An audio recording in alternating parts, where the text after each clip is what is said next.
All right, this is my last line of question. I hope I have waited sufficiently long enough to ask you about leaks to not inflame the anger of our friends in the media who think Republicans are hyper-focused on it, so we'll just do it last.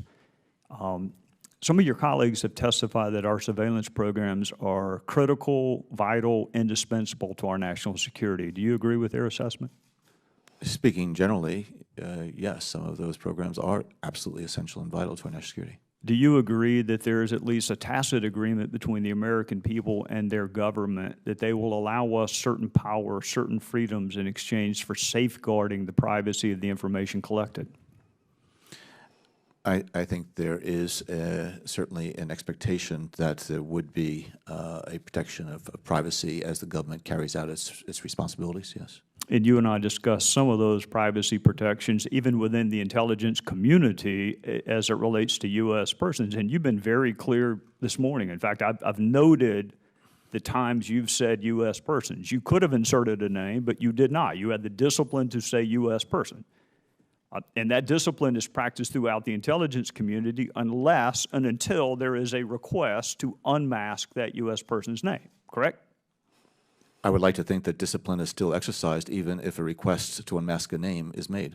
All right. So we protect U.S. persons even within those like yourself and Director Pompeo and Admiral Rogers and Director Comey and the people that we trust with awesome powers. We still impose some restrictions on them and that they have to request an unmasking. There has to be, I assume, a justification. You can't just wake up in the morning and say, hey, I feel like knowing who participated in X, Y, and Z. There has to be justification, right?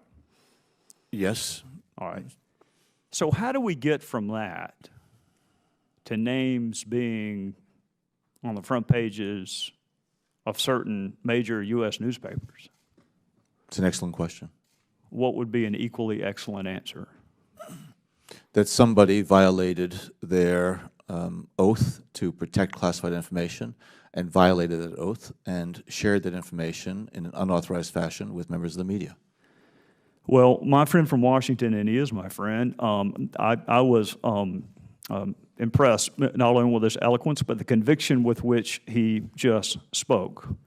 But I've got other colleagues, not from Washington, that tend to minimize the nature of leaks as if there is somehow a weighing and a balancing that needs to take place between how interesting we may find the underlying information, how interesting we may find the underlying names. I have seen attempts, unfortunately, by members of this very body to mitigate and explain away and minimize what it does to the surveillance programs to have leaks of classified information. So I will finish with this. I believe there's some surveillance programs that are up for reauthorization.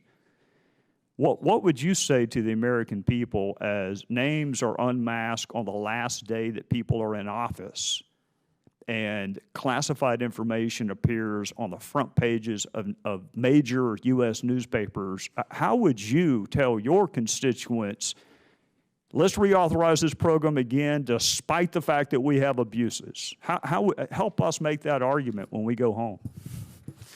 Mr. Gowdy, you and your colleagues here are going to have to make that argument based on the merits of the program and the importance of it to our national security, as well as trying to send a reassuring message to them that if there have been any abuses of the accesses to that information, either because of the number of people involved or those who were, in fact, violating their oath of office, that you and your colleagues will do everything possible to make sure you work with the executive branch to minimize and mitigate that danger and that prospect.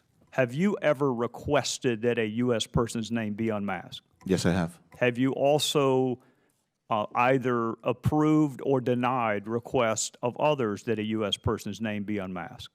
I don't recall in my tenure at CIA any decision on unmasking for someone else coming up to my level. It would have been, that decision would have been made at a lower level within the agency.